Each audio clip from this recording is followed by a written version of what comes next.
Good evening, ladies and gentlemen. We are now with me, Muhammad Yusuf, for TVS News at 5. We begin today's edition with this breaking news.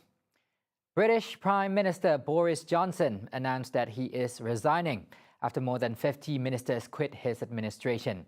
According to British media, Johnson earlier spoke to Sir Graham Brady, the chair of the Conservative Backbench 1922 committee, and agreed to stand down. He will tender his resignation as the Conservative Party leader today. However, he will continue to be Prime Minister until October, in which a new Prime Minister will be elected in time for the Tory Party conference. Citing sources, a resignation letter is being composed as of reporting time, and Johnson is expected to make his statement later today. Elected in 2019, Boris Johnson is one of the shortest Prime Minister to serve Downing Street. The second Malaysian on death row in Singapore's Changi prison, Kalwant Singh, was sent to the gallows early this morning after the Singapore Court of Appeal dismissed his final appeal on Wednesday. After the execution, his remains were brought back to his hometown in Cameron Highlands. Kalwant's execution was confirmed by his counsel, Tu Xingji. Last night, a group had gathered for a candlelight vigil in front of the Singapore High Commission in Kuala Lumpur in an attempt to stop the execution. The 32-year-old had been on death row in Singapore since he was convicted on June 1, 2016 for drug trafficking and handed down the mandatory death penalty. His conviction and death sentence were upheld by the Court of Appeal the same year. Kalwant, who hails from Cameron Highlands, Pahang, was arrested in Singapore in 2013. He was convicted on charges of possession of 60.15 gram of dimorphine and trafficking 120.9 gram of the drug.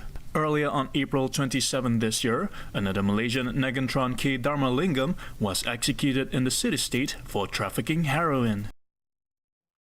Now, with Aidilahda just days away, Health Minister KHAIRY has advised the public to remain vigilant and not to take the current COVID-19 situation lightly. He said the recent Hari Raya Aidil Fitri celebration in May saw the daily COVID-19 cases in Malaysia shoot up to 3,410 cases on May 12th.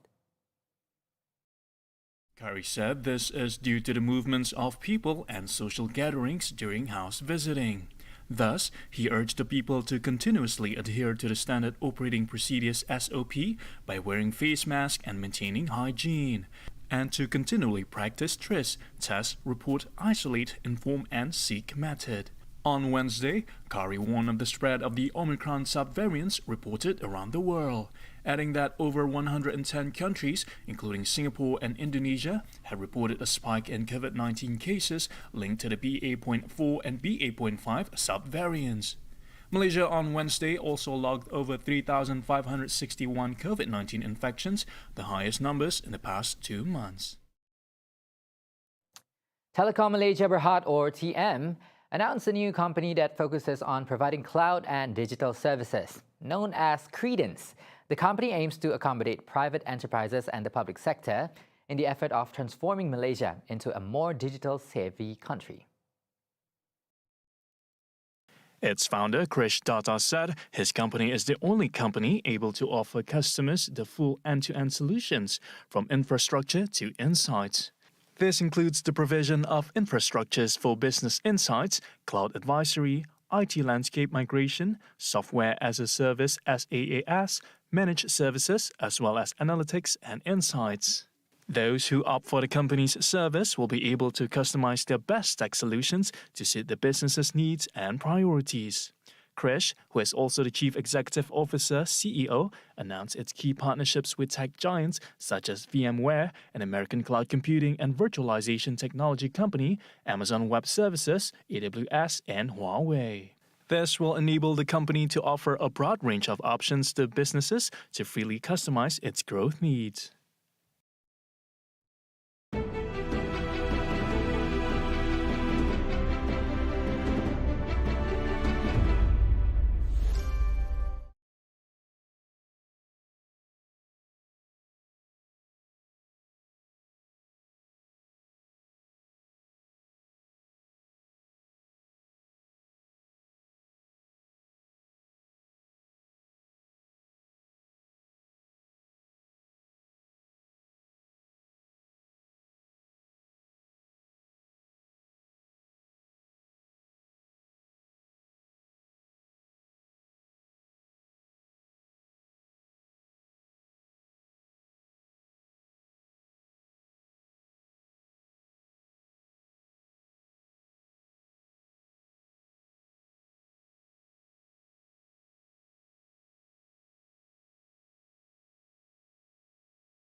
This is TVS News at 5. Now, Australia on Thursday said it would roll out the fourth dose of the COVID-19 vaccines beginning next week amid fresh battles with new Omicron subvariants and rising hospital admissions.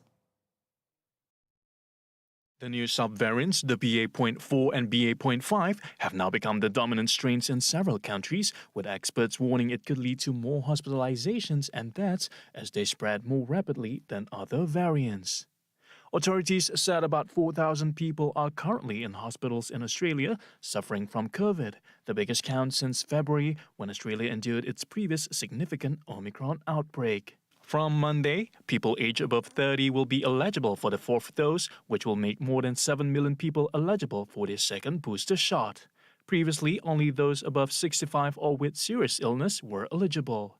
This comes as Australia scrapped its rule that required international travelers to declare their COVID vaccination status on Wednesday. Australia, among the most heavily vaccinated countries against COVID, has so far administered 2 doses to 95% of people above 16. Meanwhile, in China, millions in Shanghai queued up for a third day of mass COVID-19 testing on Thursday, as authorities in several cities scrambled to stamp out new outbreaks that have rekindled worries about growth in the world's second-largest economy. The city is racing to track and isolate infections linked to a building in which a karaoke lounge had reopened illegally and a food-serving venue offered karaoke services without a license. Residents had to comply with 2 compulsory tests between Tuesday and Thursday, and people need to take frequent tests on their own if they want to enter shopping malls or use public transport. Local government officials across China are under pressure to prevent the disease from spreading under the country's zero-COVID strategy. Shanghai, in particular, wanted to prevent a repeat of the 2-month lockdown that caused great economic losses and mental stress to its 25 million residents and disrupted global supply chains and international trade in April and May. The head of the International Monetary Fund, IMF, on Wednesday said the global outlook for the global economy had darkened significantly since April, driven by the inflation, increasing interest rates, a slowdown in China's economic growth, and escalating tension in Russia and Ukraine. IMF Managing Director Kristalina Georgieva said she could not rule out a possible global recession next year, given the elevated risk. IMF Managing Director Kristalina Georgieva said the fund would downgrade its 2022 forecast for 3.6% global economic growth for the 3rd time this year, adding that IMF economists were still finalizing the new numbers. The IMF is expected to release its updated forecast for 2022 and 2023 in late July, after slashing its forecast by nearly a full percentage point in April. The global economy expanded by 6.1% in 2021. Recent economic data showed more large economies, including those of China and Russia, had contracted in the 2nd quarter, noting the risks were even higher for 2023. Georgieva said a longer-lasting tightening of financial conditions would complicate the global economic outlook, but added it was crucial to get surging prices under control. She said slower economic growth may be a necessary price to pay, given the urgent and pressing need to restore price stability. Georgieva cited a growing risk of divergence between fiscal and monetary policies and urged countries to carefully calibrate those actions to avert any chance of fiscal support undermining central bankers' efforts to control inflation. Wrapping up news at 5, the suspect accused of killing 7 people and wounding dozens more at a 4th of July parade in Highland Park, Illinois, drove for more than 2 hours to Madison, Wisconsin after the incident, where he seriously contemplated a shooting at another Independence Day celebration. Robert Cremo III, the 21-year-old suspect facing 7 counts of murder, appeared at a court via video 2 days after the attack in Highland Park, Illinois, and was denied bail by the judge. Well, his statement was voluntary. He was questioned in the Highland Park Police Department. He was read his Miranda warnings, offered attorneys, etc. He went into details about what he had done. He admitted to what he had done. More charges are expected against Cremo, whose next court appearance is scheduled for July 28. If convicted, he would face a mandatory life prison sentence without the possibility of parole. What investigative leads have thus turned up is that while he was driving and he located this celebration occurring in the Madison area, he contemplated another attack with the firearm he had in his car. His cell phone was dumped in the 6500 block of University Avenue in Middleton. That was recovered yesterday by the FBI, and it's being processed right now. See the world closer with TVS as we bring you the latest news updates, both locally and internationally, just a click away by heading on to our website at www.tvstv.my or follow us on our social media platforms. TVS at 5, join Lorenzo Isaac tonight for TVS Nightline at 11:30 p.m. Once again, I'm Mohammed Yusuf. Thank you for watching and have a good day.